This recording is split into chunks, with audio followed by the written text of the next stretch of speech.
Assalamualaikum warahmatullahi wabarakatuh. Sudah tiba saatnya sekarang kita ikuti bersama acara Mutiara Hikmah bersama Hadratus Syekh Romo Kiai Haji Ahmad Asrori Al-Ishaki, pengasuh Pondok Pesantren Al-Fitrah Kedinding Surabaya. Kali ini kita sudah sampai pada seri yang keempat dengan bahasan Bala atau Musibah.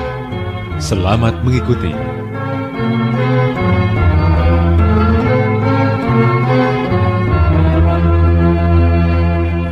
Assalamualaikum warahmatullahi wabarakatuh.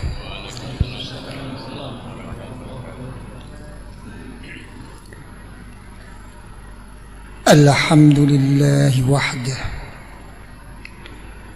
wassalatu wassalamu ala sayyidina wa habibina wa syafi'ina wa qurrati a'yunina wa maulana Muhammadin ibn Abdillah wa ala alihi wa ashabihi wa man tabi'a hudah wa la hawla wa la quwwata illa billah, amma ba'du. Para habaib, para masyayikh, para a'immatil khususiyah yang saya muliakan, wabil khusus sahibul bait Bapak Haji Deki Turner sekeluarga yang saya muliakan. Pertama kali saya panjatkan syukur kehadrat Allah Subhanahu wa taala. Alhamdulillah, alhamdulillah wa syukrulillah, yang mana kita sampai detik ini oleh Allah Subhanahu wa taala senantiasa diberi tetap Islam dan iman, diberi ni'mah sihah wal afiyah, diberi kesempatan waktu untuk bersama-sama hadir dalam ini majlis, yaitu majlis zikir hadrat Allah Subhanahu wa taala, majlis untuk mendekatkan diri ke hadrat Allah Subhanahu wa taala dengan berkah daripada Rasulullah sallallahu alaihi wasallam, dan berkah daripada guru-guru kita, dan berkah daripada kedua orang tua kita, dan berkah daripada arwahil muslimina wal muslimat wal mu'minina wal mu'minat al ahya'i minhum wal amwat. Semoga kita semua dan anak turun kita sampai 7 turunan hatta ila yaumil qiyamah senantiasa dikaruniai rahmah oleh Allah, senantiasa diberi maghfirah, pengampunan oleh Allah di dalam ibadah, di dalam berzikir, di dalam berjuang ke hadrat Allah. Semoga makin cinta kepada Allah, bertambah ma'rifah, taqarrub, dekat usul sampai ke hadrat Allah. Di dalam menghadapi hidup ini, semoga kita diberi selamat, diberi aman dari segala macam musibah, dari segala macam bala, dari segala macam kerusakan, dari segala macam gangguan, dari segala macam kezaliman, lebih-lebih dari segala macam fitnah, ma zahara minha wa ma batan. Semoga dipermudahkan rezeki kita oleh Allah, dan dilancarkan segala urusan kita oleh Allah, dan dikabulkan segala hajat kita oleh Allah, hajatud dunyawiyah wal ukhrawiyah. Fa insyaallah ala ridha wa husnil khatimah, ala ridha wa husnil khatimah, ala ridha wa husnil khatimah. Kita mati dengan membawa iman. Di alam kubur kita akan dijemput oleh para wali-wali Allah, oleh para kekasih Allah, oleh kedua orang tua kita, dan akan diajak bersama-sama untuk dipertemukan dengan Rasulullah sallallahu alaihi wasallam. Semoga Rasulullah akan menerima kita, akan memberi syafaat kepada kita, dan beliau membawa kita ke dalam surga Allah untuk dipertemukan dengan Allah. Allahumma amin amin amin ya rabbal alamin. Para hadirin hadirat yang saya muliakan, tadi sesudah sembahyang maghrib saya berkumpul-kumpul dan berbincang-bincang dengan Al-Akhi Fillah Bapak Haji Arifin Tarigan dan Al-Akhi Fillah Bapak Haji Sufyan Sauri, juga dengan Al-Akhi Fillah Bapak Haji Deki Turner, di mana di dalam perbincangan tadi, kalau tidak salah, Bapak Sufyan Sauri menanyakan kepada saya, Kiai, bagaimana keadaan bangsa dan negara kita ini? Apa yang kita hadapi bersama ini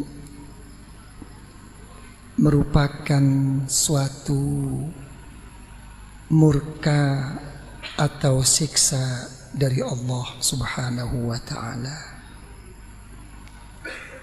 Apa begitu tadi pertanyaan Pak Sufyan? Para hadirin hadirat yang saya muliakan, tadi saya sempat menyadat sedikit apa yang telah difirmankan oleh Allah Subhanahu wa ta'ala dan apa yang telah disabdakan oleh Rasulullah sallallahu alaihi wasallam dalam menjawab pertanyaan yang telah disampaikan oleh Al-Akhi Fillah Bapak Haji Sufyan Sauri.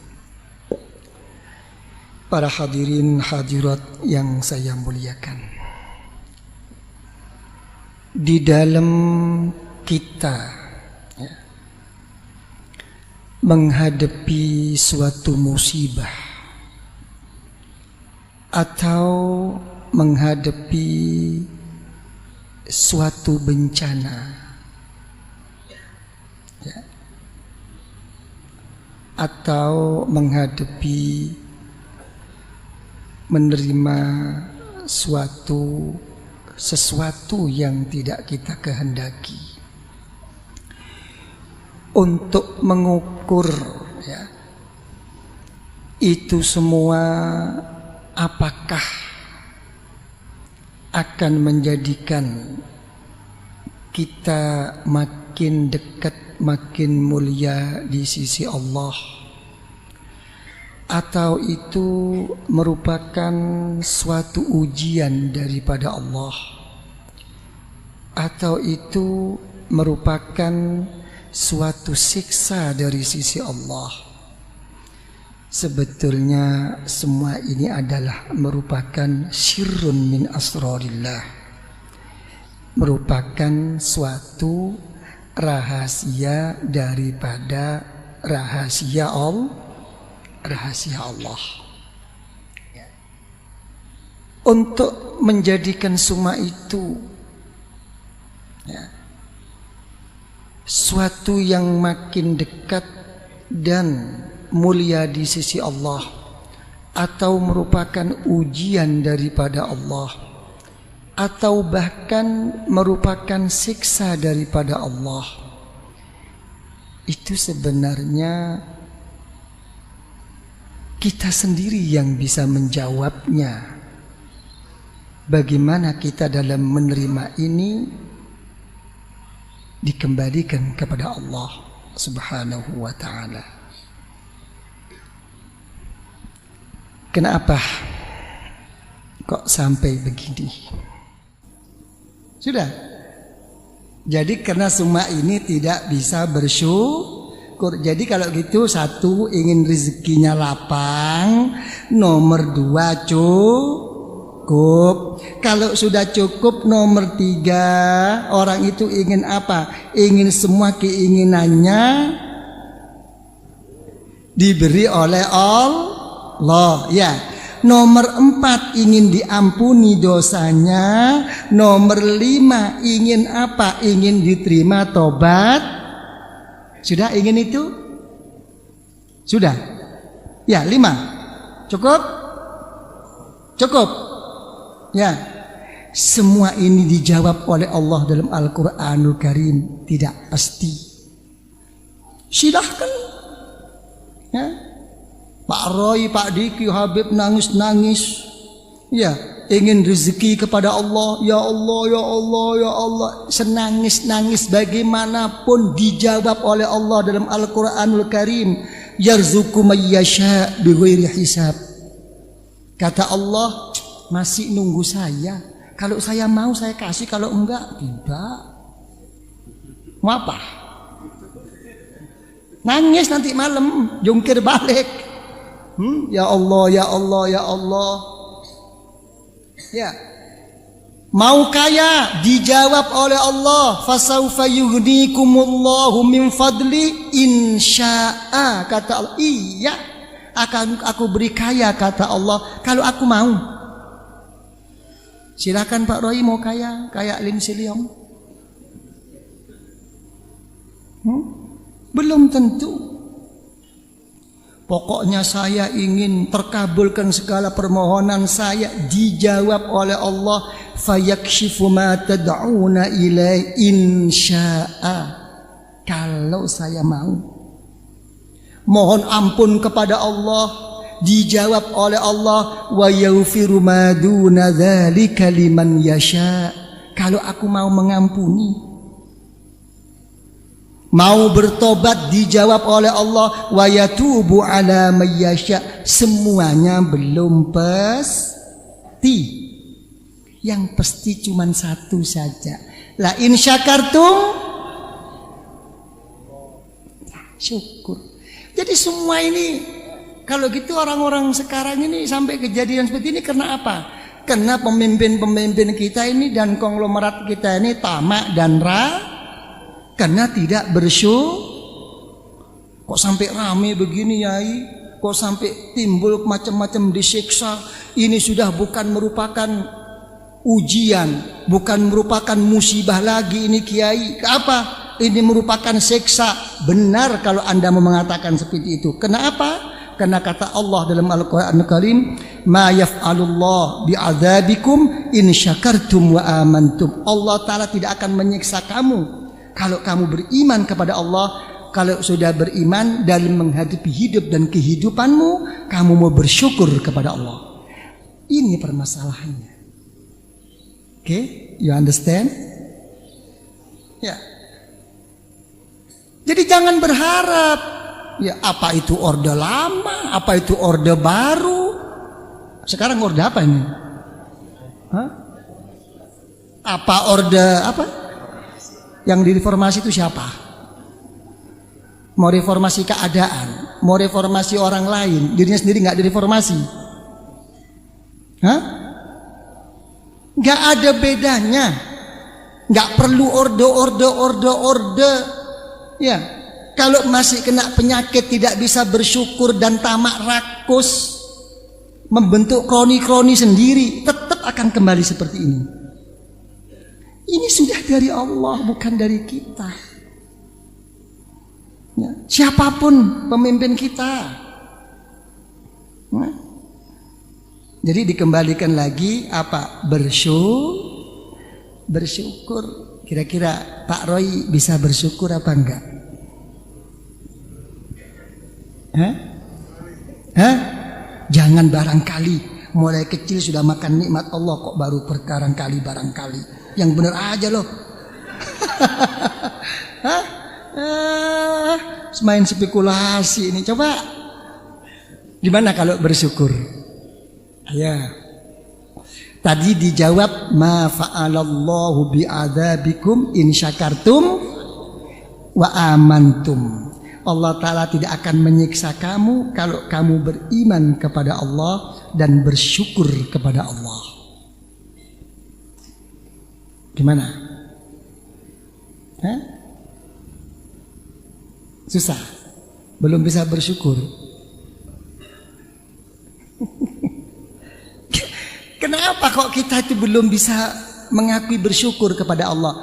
Karena kuncinya nikmat sendiri belum sempat kita syukuri. Itu Pak Roy. Coba saya urut satu. Kira-kira bagaimana? Kita kaya, cukup segalanya, tapi na'udzubillah mati tidak membawa iman.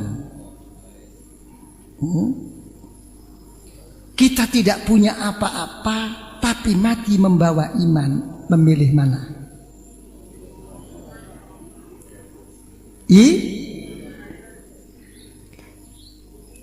Yang nomor 2. Kita tidak punya apa-apa, tapi seger waras. Ya. Diberi kekayaan, punya pesawat 10, tapi sakit gigi terus. Pilih mana? Loh, pilih seger waras. Ini kunci-kunci ini loh. Sudah? Nomor 3. Kita diberi cukup apapun oleh Allah, tapi tidak selamat. Tidak diberi apapun, tapi selamat. Pilih mana? Hah?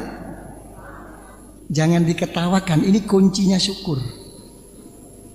Hah? Pilih selamat. Ada seorang guru thariqah. Wa fi riwayatin Sayyidina Imam Hanafi radhiyallahu anhuma, ditanyakan oleh muridnya, Kiai, saya kira itu di atas dunia ini selain para anbiya wal mursalin pasti mempunyai dosa kepada Allah, siapapun. Kira-kira punya dosa enggak Pak Roy? Punya. Pak Sufyan? Jadi semua ini punya. Betul? Selain para nabi pasti punya kira-kira kepingin enggak punya dosa tapi dicintai oleh Allah? Kepingin? Enak aja loh. Oh, karepe dhewe bae. Dan bodoh enggak ya? Ya, coba. Iya, punya dosa tapi dicintai oleh Allah. Kita cinta sama Allah tuh biasa, dicintai oleh Allah. Ini yang susah. Karena Rasulullah sallallahu alaihi wasallam bersabda, "Idza ahabballahu 'abdan lam yadurruhu dzambun." Kalau Allah itu menyintai seseorang, dosa apapun tidak akan berbahaya kepada dirinya. Tapi jangan semata-mata mau ngerjain dosa. Wah, itu bukan wali itu. Ya. Nih. Artinya dosa-dosa semua itu adalah sesuatu yang baru. Tapi cinta Allah adalah sesuatu yang suatu yang baru akan dikalahkan dengan yang abadi. Dalam arti kata, kalau orang itu dicintai oleh Allah, walaupun dia berbuat dosa apapun, dengan rahmat, pertolongan dan perlindungan dari Allah, dia akan meninggal nanti akan kembali kepada Allah. Walaupun melalui dosa-dosanya. Nggak tahu jadi ingat. Sudah, tadi ngomong sampai di mana? Pak Arifin kan tadi. Ya, tadi iman ya. Seorang kiai ditanyakan oleh muridnya, ya, siapapun mempunyai dosa kepada Allah, wahai guru. Tapi saya mau bertanya, dosa apa yang menjadikan kita ini kelak bila meninggal akan dicabut iman kita kepada Allah? Dicabut. Dijawab oleh gurunya hanya 3 dosa. Yang satu, tidak pernah mensyukuri imannya kepada Allah. Ya, kita kalau mempunyai nikmat, ingin nikmat itu abadi, harus bersyukur. Paling besar-besarnya nikmat itu iman. Coba mau tanya, kapan kita syukur dengan iman kita? Sedikit-sedikit bangun tidur, alhamdulillah ala ni'matil Islam wal iman. Pernah? Lupa. Ya. Ini. Jadi apapun yang disyukuri imannya lebih dahulu. Alhamdulillah ala ni'matil Islam wal satu. Yang nomor 2, dosa apa? Dosa orang yang tidak pernah takut mati membawa iman. Tidak membawa iman.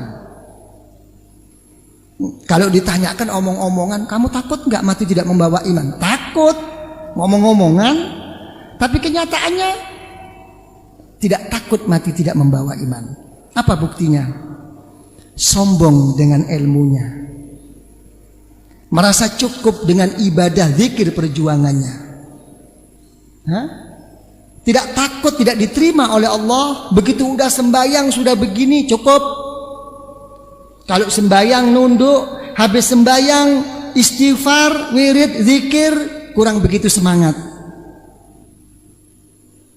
Ini tandanya sombong, ya. Daripada kamu, sorry aja. Coba, semua orang dilihat. Jadi orang-orang yang sombong-sombong, yang merasa cukup-cukup dalam ilmu ibadahnya, perjuangannya itu, hakikatnya orang-orang ini apa? Mempunyai sifat dirinya itu tanpa disadarinya, tidak takut mati, tidak membawa silahkan yang banyak ilmu kamu, yang banyak ibadah kamu, yang cukup.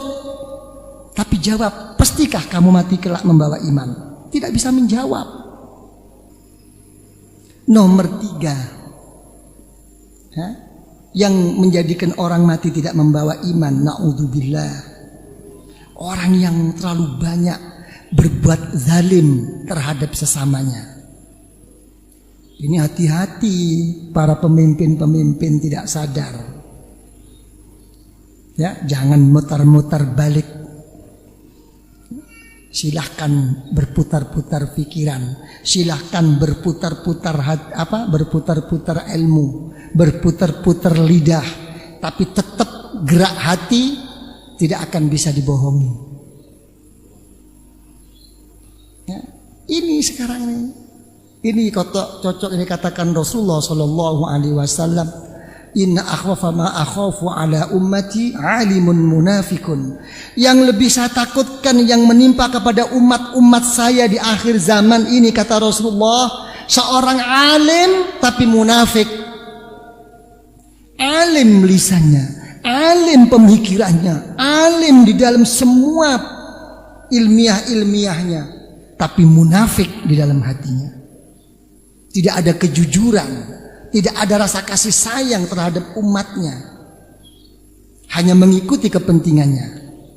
Orang-orang yang begini dalam hadis sahih Rasulullah Shallallahu Alaihi Wasallam, besok pada akhir zaman banyak orang-orang muda-muda, banyak orang-orang berpenampilan intelek, pakar-pakar, cendekiawan, kata Rasulullah, begitu mudah mengeluarkan segala ilmu. Yaqra'unal Qur'an.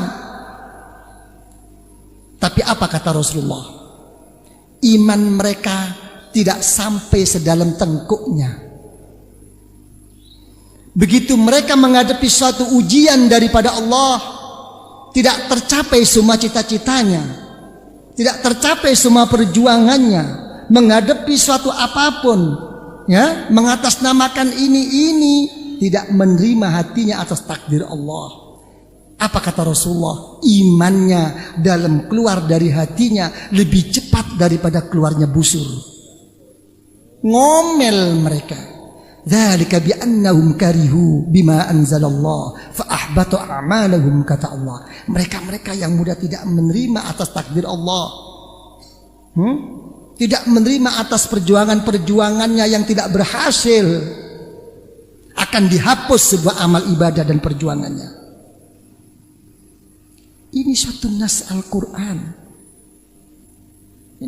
Tapi kita umat Islam memang beginilah kenyataannya. Kata Al-Imam Al-Ghazali, Al-Imam Sayyidina Ali radhiyallahu an mengatakan, Al-Islam mahjubun bil muslimin. Memang agama Islam itu memang terdinding. Yang mendindingi orang Islam sendiri. Gitu loh. Kalau musuh di luar Islam mudah kok menangani kita kok. Kalau di luar Islam itu mengaku hebat, mempunyai bom atom, bom nuklir, mempunyai bom, tolong dibom deh. Orang Islam nggak berani. Ini agama yang mulia, agama Allah, tidak mudah membawa keislaman ini. Ya, tapi kenapa Islam ini jadi lemah? Bukan karena dimatikan kita oleh orang luar Islam, bukan dihancurkan oleh kekuatan-kekuatan di luar Islam berbentuk zahir atau batin. Yang melemahkan perjuangan kita sesama Islam ini adalah orang Islam sendiri. Ini sudah pembawaan. Karena itu akhirnya Rasulullah Shallallahu Alaihi Wasallam memberi suatu hadis apa? Nah, Inna Allah la yu'ayyidu hadzal din bi aqwamin la khalaqa lahum. Wa fi riwayatin inna Allah la yu'ayyidu hadzal din bir rajulil fasik. Ini kata Rasulullah, agama Islam itu akan kuat. Tapi justru yang menguatkan agama Islam itu adalah orang-orang yang kelak di sisi Allah tidak akan mendapat bahagian. Yang menguatkan agama Islam itu justru orang-orang yang fasik. Di luar Islam menghargai sama kita. Sembayanglah dulu. Sudah waktu sembayang zuhur, di kantor kan begitu. Kadang-kadang justru orang Islamnya yang mengejek. Baca wirid apa kamu? Kok lama sekali zikir itu? Tunggu bos. Ini sama Islamnya kadang-kadang begini ini. Jadi apa? Semuanya ini dikembalikan apa? Karena tidak bisa bersyukur kepada Allah. Kembalikan semua itu bisa bersyukur kepada Allah. La in syakartum la azidannakum ma yaf'alullah bi'adzabikum in syakartum wa amantum. Para hadirin hadirat yang saya muliakan, sudah malam, udah jam 10, ngantuk ya. Jadi insya Allah itulah yang bisa saya sampaikan. Jadi yang pokok apa yang saya sampaikan itu adalah apa? Bersyukur kepada Allah. Syukur yang pertama mensyukuri Islam dan iman. Syukur yang kedua mensyukuri diberi nikmat sihah wal afiyah. Syukur yang ketiga mensyukuri diberi rezeki yang cukup. Apapun keadaan kita masih tetap apa? Diberi cukup oleh Allah. Baru yang keempat ini nanti mohon ampun dirinya kepada Allah. Yang nomor 2, mohonkan ampun kepada kedua orang tua, kepada guru-gurunya dan kepada semuanya. Baru membaca sholawat dan mohonlah kepada Allah. Lewat ini dulu. Jadi siapapun tanpa bersyukur akan terkena penyakit apapun. Dan harus diingat bahwa bangsa Indonesia, bahwa keadaan negara Indonesia ini adalah negara yang makmur, yang patut disyukuri, yang patut tidak ditamai, diserakai, apalagi saling menghasut, saling menjatuhkan. Kalau ini selesai, tidak ada kok, kita makmur kok. Jadi tolong sampaikan kepada mereka hanya satu saja, karena tidak bisa bersyukur kepada Allah dan tidak bisa mensyukuri nikmat daripada Allah. Ya, itu saja. Para bapak ibu yang saya muliakan, saya kira insya Allah sudah cukup apa yang kami sampaikan. Dengan apa yang kami sampaikan, dengan berkah dari Rasulullah Sallallahu Alaihi Wasallam dan berkah daripada guru-guru kita, dan berkah daripada kedua orang tua kita, dan berkah dari arwahil muslimina wal muslimat wal mu'minina wal mu'minat al ahya'i minhum wal amwat. Lebih-lebih berkah dan rahasia nur dari keniatan kita dan ikhlas kita dan kesungguhan kita di dalam hadir ini majelis. Semoga kita seanak 7 turun hatta ila yaumil qiyamah senantiasa dianugerahi rahmah oleh Allah, senantiasa diberi maghfirah pengampunan oleh Allah, mendapatkan barakah, mendapatkan karamah, kemuliaan di sisi Allah, di dalam kita beribadah, di dalam kita berzikir, di dalam kita berjuang kepada Allah. Semoga kita makin istiqamah, makin tumakninah, merasa manis, merasa indahnya beribadah, berzikir kepada Allah, meraih suatu ma'rifah, meraih suatu mahabbah, sampai taqarrub di sisi Allah. Di dalam menghadapi hidup dan di dalam menghadapi kehidupan ini, semoga kita senantiasa diberi selamat, diberi aman dari segala macam musibah, dari segala macam malapetaka, dari segala macam kerusakan, dari segala macam kezaliman, dari segala macam fitnah zahiran wa batinan, di dalam kita untuk memenuhi kewajiban, untuk memenuhi amanah kita. Semoga dilapangkan rezeki kita oleh Allah, dilancarkan, dimudahkan segala urusan rezeki kita oleh Allah, dan terlaksana kebutuhan kita, hajat kita, hajat dunyawiyah wal ukhrawiyah oleh Allah. Dan semoga kita oleh Allah diberi ridha dengan membawa husnul khatimah, husnul khatimah, husnul khatimah, dengan meraih syafaah dari Rasulullah Sallallahu Alaihi Wasallam. Kelak kita di dalam meninggal akan diberi husnul khatimah di alam kubur.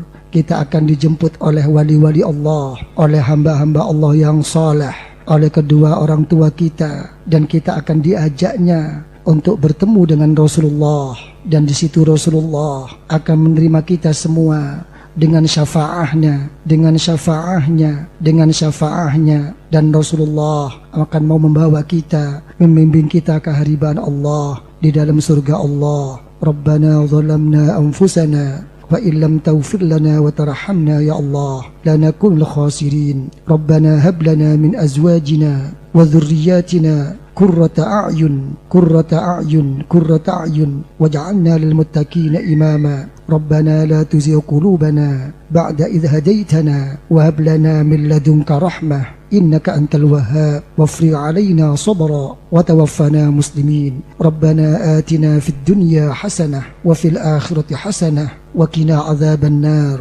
wa qina 'adzaban nar wa qina 'adzaban nar wa adkhilna al jannata ma'al abrar wa amidna an-nadhar liwajhikal karim ya aziz ya ghaffar ya rabbal alamin. Wa sallallahu ala sayyidina Muhammadin wa ala alihi wa sahbihi wa sallam walhamdulillahi rabbil alamin. Al-Fatihah.